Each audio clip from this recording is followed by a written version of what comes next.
Hey new hires, Chris Youngren here, and today I'm going to give you my top 5 rules for success in the automotive business. I've been in the automotive business since 1991, so I thought I'd put together a video for you that helps accelerate your learning in the automotive business and give you some ideas on things you can work on right away to help make you successful in the automotive business. So without further ado, let's just get right at it. So success rule number 1, and that is commit. You've got to commit to the business.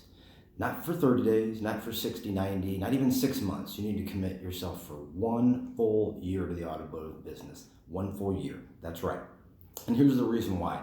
I want to pick up on a story, a history lesson, to kind of give you the reason why I say 1 full year. And that is in the 1519, Hernan Cortes, a Spanish conquistador, came over from Europe and he went to Mexico. He came over to fight the Aztecs. He got here with 600 men. He was very well outnumbered by the Aztecs. He was on their home soil. When he got here, he famously burned the ships down, leaving no room for failure. He indicated to his troops and to his men that they were going to win this battle one way or another. They were going to die fighting for what they believed in. And by having your back up against the wall, you'll do some amazing things. We have much more grit than we would think, and when we put ourselves back up against the wall, we're very, very resourceful. Rule number 2, master 3 skills right away. Crick, open-ended questions, and either-or questions. Now, Crick we talked about in an earlier video on how to handle I want to think about. Crick stands for clarify, rephrase, isolate, and close. It was a Joe Verdi technique we talked about.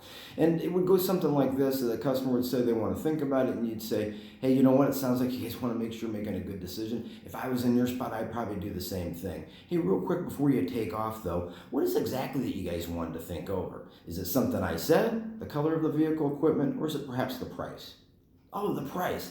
Hey, it sounds like you're like me and everyone else. Sounds like you're on a budget, am I right? You know what? If we went back inside, sat back down, took another look at the figures, found a way to fit it into your budget, do you see any other reason why you wouldn't take it home? So what we did there was we clarified what the objection was by finding out that it was a budget issue, money issue. Then we went ahead and rephrased it into budget. The isolation part, the third part of it, we isolated, hey, other than that, is there anything else standing in the way? And then we closed, hey, let's go back and sit down. So that is clarify, rephrase, isolate, and close. Now, either or questions and open-ended questions. They're going to help you investigating with the guest. They're going to help move the conversation along, help you gain rapport, and also get a bunch of information to know exactly what's important to the guest. So, for instance, either or questions.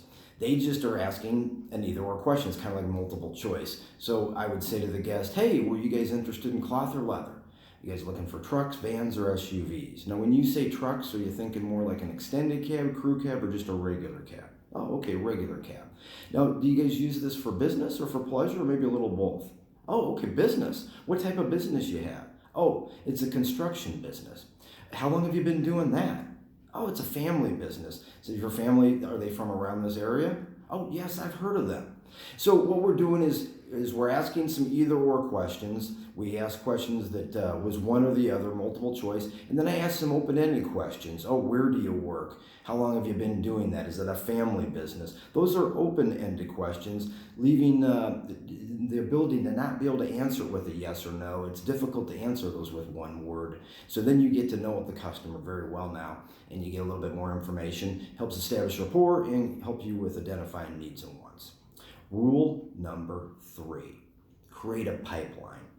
You need to have a flow of customers that come into the dealership. I don't want you to rely on dealership advertising. What I want you to do is I want you to make your own sales. So here's how you do it. A couple things. It's got 2 parts to it. So part 1 is put everybody that you wait on or that you talk to and you get their information, put them in your CRM or customer retention management. Some people call it a database system. So put everybody in there. Step number 2, or part 2 to the third rule, is put everybody that you put in that CRM, I want you to follow every single one of those people up. Every one of them. Not 8 of them out of 9, I want you to follow everyone up. Not because you think the person's not interested, not because a friend or a cohort at work told you not to, or your manager said you were logging too many people. Put everybody in there and follow every single one of them up. And here's how it's going to help you in sales.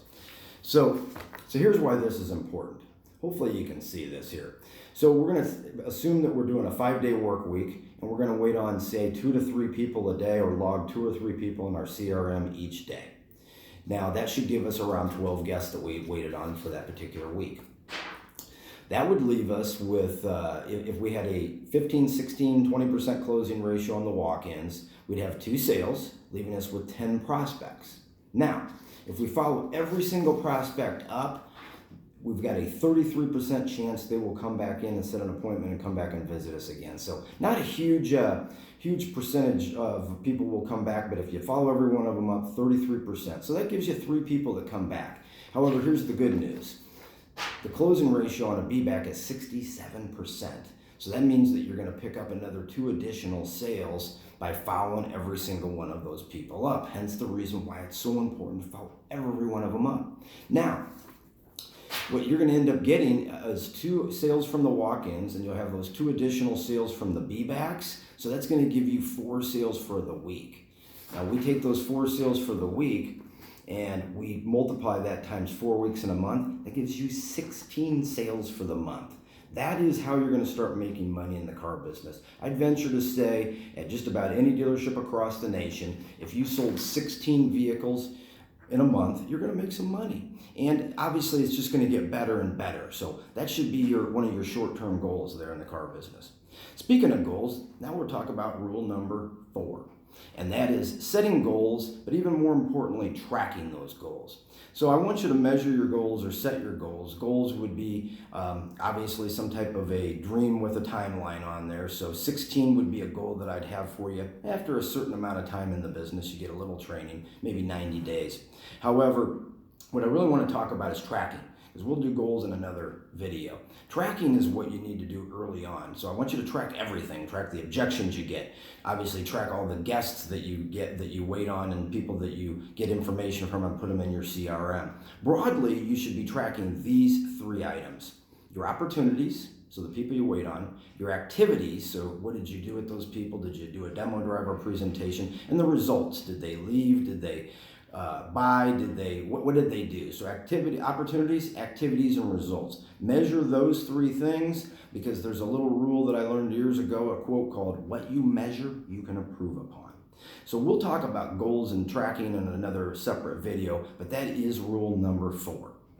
Finally, rule number 5. Rule number 5 is 1 hour of power every day, the power hour. So minimally, you're going to work for 20 minutes on 3 different areas in your career. So 1, I want you to work on skills. Skills would be things like CRIC, open-ended question, either or questions, word tracks for learning how to overcome objections, those types of things. Product knowledge. Each week, pick 1 brand new vehicle to learn. Focus on that particular vehicle. Do walk-arounds on that vehicle. Ask your colleagues to help you with that vehicle. Maybe somebody that's got a little more experience with that particular product. That's going to be your study week on that. Pick a vehicle a week. And then lastly, for 20 minutes, minimally work on your attitude. Attitude is going to be hugely important. I mentioned earlier that the closing ratio on a walk-in is about, really, they tend to 20%, so let's just say 15%. That means you're getting rejected 85% of the time, or 85% of the time you're not achieving the goal, which is to help somebody purchase a vehicle. So you have to have your attitude, your head has to be right, you should be working on that every day. And if you tend to those 5 things immediately in the car business, your first 90 days, you focus on those 5 rules for success, you'll be extremely successful. And I want to end with this quote because it's about perseverance. Earlier I said you have to commit to the business. Steve Martin famously said, "Thankfully, perseverance is the great substitute for talent." Great salespeople aren't born, they're made. And they're made through perseverance and hard work. That's the reason why you need to follow the 5 rules for success. Thank you.